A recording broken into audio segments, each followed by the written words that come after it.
Hey y'all, welcome to Art of the Budget. My name's Nicole. My pronouns are she and her, and I live in the Pacific Northwest on what is the traditional territory of the Coast Salish Nations. And I'm here for a budget check-in for November 2019, week 1. If you're new here, I'm an artist and educator, currently learning about budgeting, saving, and planning for retirement and sharing what I learn along the way. So if you find that interesting, go ahead and subscribe, like, comment, all that good stuff. If you can't tell from my voice, I've been a little sick this week, which is terrible. I kind of identify as someone who doesn't get sick very often, and I just am not good at being sick. I'm pretty grumpy about the whole thing. I am feeling a lot better. It's been over a week, so like I should be feeling better. But let's get into it. I've got quite a bit of transactions. Most of them there's a few like random ones here and there from actually like being out in the world. But most of them are just things that went through my checking account or whatever, that kind of stuff. So let's get into it. Okay. So I'm going to scroll down. Actually, I wanted to tell you there were just a couple things that I shifted since my budget plan. I actually went back in. I got my interest payments. They come in at the very end of the month usually. So I went ahead and adjusted that. So that's in my planned income, and then also in my, this goes into my little savings account. And then the other thing that I changed is that I'm just feeling real penned in, real kind of like stressed. Like I definitely having so much work has made me not spend a lot of money, but it's also like making me really want to just like cut loose a little. And so I went ahead and I added a fun category to this month's budget, and I put $100 in it. Let's see, where is it? Personal spending. I went ahead and made this fun money, and I put $100 in it. And yeah, it's just the way that it has to be. So yeah. I need to like cut loose a little. Okay, so, hey, my cat's scratching the chair. Anyway, let's get into it. So first of all, I had my interest from my main bank account come in, and of course, right now I don't have my entire emergency fund in there because I've got it parked a few other places. So that brought me $9.92 in interest. Yay! And then I've got these credit union accounts that have 4 and 6% for the checking and saving, respectively, and that is up to $500. So I've got $500 parked in each one, a little more in the checking when my rent's sitting there. So however that factors into things. So I made 82 cents from one of those accounts, I'm assuming the savings, and 55 cents from the checking. That brings me to a total of $11.29. So $11 that I made this month just from my money being somewhere. So I love that. I also have $1,500 of my emergency fund parked in my business checking account so that I don't get charged any fees.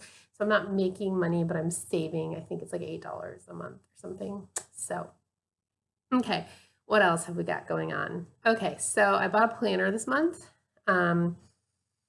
I didn't really plan for it, except for that I went ahead and added a fun money category. And I'm not sure why I didn't plan for it because I always buy a planner. I use a paper planner. I use it really hard. I'm like a full paper planner, like life over here. I do spend a little more than I probably need to on my paper planner. I actually like get a very simple one. I bought it off this website called Mochi Things. It's very, very simple and clean and very functional, and I carry it with me every day. So it's not like one of those big binder ones, which are pretty cool, but like seem heavy. And that was $46.09, and that includes shipping. So I'm going to put that under fun money. All right, I've got some of my income sharing, and so I always have $20 going to Patreon. So that's going to go under sharing my income. And then I think I mentioned this last week. I'm working on this show and there's not much budget for it. And so I decided to give the artist some stipend money just to sort of minimally help with shipping out of the money I'm sharing anyway. Maybe a weird use of this money, but so be it. And so I had one two people whose payments didn't go through last month, so they're on this month. And so that's Abiba and Jillian. Okay, so that's $25 each. One of the artists is from Canada, so it's just a little more actually to send it that to Canada. So $25 each. Okay, I'm gonna roll down to pets, daily living, kitties, foods, etc. I'm not sure why I put $200, but I actually decided to take them to a new vet this year to get their yearlies done, so I will definitely be using that. I did also pay $71.64 for their cat food. It's a little more than usual, so I'm going to look into that before the next monthly delivery and see if there's a better way I can be getting that food. All right, also in daily living, I've got some groceries. Last weekend, I went to Grocery Outlet and I spent $45.33. And that was on mostly, I got a couple of dozen eggs, some almond milk, some cereal, some cheese, some like necessities. I'm trying to actually be better about putting in the note what I spent my money on because I always feel like I don't remember by the time I get to the budget check-in time. But anyway, then I've got $1.50 charge for the cafe at school. Let's scroll up a little. $5.25 at the cafe at school. So that goes into restaurants. I stopped by Safeway to pick up medicine and tissues. I don't usually buy tissues. They're just not something I keep around the house, but I was getting to the point where my nose was like raw from using toilet paper as tissues. And so I went and bought deluxe lotion tissues. I feel like while that's not something I usually need or like want at my house, when I'm sick, it's like a totally worthy investment.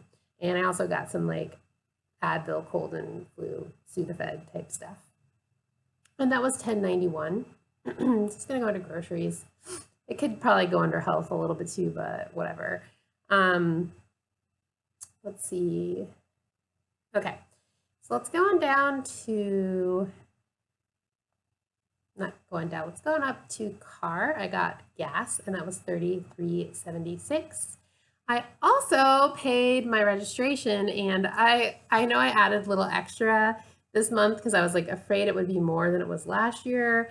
I don't really know if I remember how much it was last year. Anyway, I just went ahead and did that. Turned out I did not need to do that because it was $108.25. So I've got $143.03 in this little account. I've already dumped that back into my checking account and I'll reconcile that at the end of the month. But yeah, $108.25. So it looks like I've got $34.78 left to go back into the budget, which is pretty cool. Okay, last night I actually didn't work. I only worked during the day. Yesterday was Friday. And so I went to the grocery store and I got some like kale and tomatoes and cucumbers and I made a giant fresh salad for dinner. So even though I prepped in the freezer lots of delicious, nutritious food, it's all been like cooked and like frozen for like, over a month. So I just like had giant raw like veggie party last night and it was so good. And I spent $12.25, so that's not bad. I definitely still have lots of kale and stuff to make more salads with. So that goes under groceries. I also, a band that I love released show dates and there was a pre-sale because their shows like totally sell out. I'm not a huge music person, but this is definitely like an old band that I love. And I actually was not even on top of this whole pre-sale thing, but a good friend of mine managed to snag 2 tickets. And so I paid for one of them. And that was $28. This show isn't until March. It's just a couple weeks after my birthday. So I'm kind of considering this like a birthday present to myself. And that's going to come out of fun money. So that was $28. And last but not least, I was on the fence about doing this. There's a herbalist in town, and they do something that's called herbal CSA. So CSA usually stands for community supported agriculture. It's like where you buy a share in a farm and then you get veggies. But this is community supported apothecary. And so you get 3 months of winter remedies, and it's $100 total, not per month. So it's a slam deal. You get 9 remedies over the course of the CSA, and it's only $100. And I was really interested in it. I found it really interesting, but I was like, I don't really think I get sick that much. And then I got sick, and I decided I'm just gonna go for it. I'm gonna get this. I'm gonna build up my medicine cabinet, and it will be worth it. Will it be? I'll let you know. And so I'm going to put that under health. So that was $100 for a 3-month CSA. And maybe I'll share the CSA with y'all. I'll share what I get and what I think of the different remedies. So let me know if you're interested. Okay, and last but not least, best part of the whole week, really the only part of the week that was great because it was a long and sick and painful week, was payday. I got my first paycheck from my regular job and my first adjunct, and that was $2,126.71. Boom. And then I got my extra adjunct pay, which was $666.28. Boom. So excited. I've got almost $2,800 chilling in my received area. So it looks like I'm going to be a little over budget probably for this month, which is great. That was my week 1. Let me know how y'all are doing. Let me know down below what you think about herbal remedies, and let me know if you have any favorites. Hopefully I'm on the mend right now, but in case I take another dip, I would love to hear what you do when you're sick. All right, have a wonderful rest of your weekend, and I will see you later.